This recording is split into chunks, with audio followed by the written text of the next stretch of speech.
మిత్రులందరికీ నమస్కారం అండి. ఈ రోజుల్లో మనం టక్లు వేసుకొని పర్ఫ్యూమ్లు కొట్టుకొని మంచి మంచి బట్టలు వేసుకొని లైఫ్ ఎంజాయ్ చేస్తున్నాం అనుకొని ఆ జాబ్ అనే సర్కిల్లోనే తిరుగుతూ ఉంటామండి.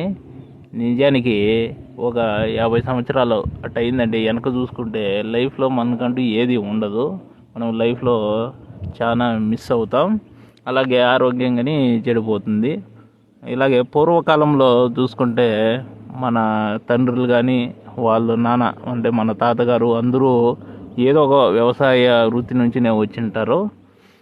వాళ్ళు ఆ రోజుల్లో బాగా స్ట్రాంగ్గా ఉండేవాళ్ళు, 100 సంవత్సరాలు అలా బతికేవారు.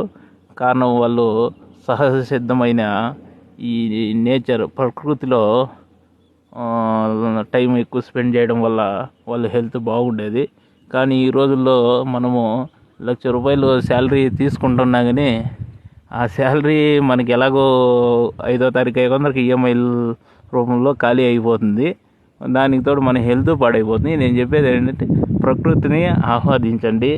అది చాలా అందంగా ఉంటుంది, మన ఆరోగ్యానికి చాలా మంచి. పల్లెటూరులో 10,000 సంపాదించుకున్న లైఫ్ ఖద్దరు వేరే విధంగా ఉంటుంది. ఏ టెన్షన్లు ఉండవు నెల వచ్చే కొందరికి సిటీ వారు లాగా.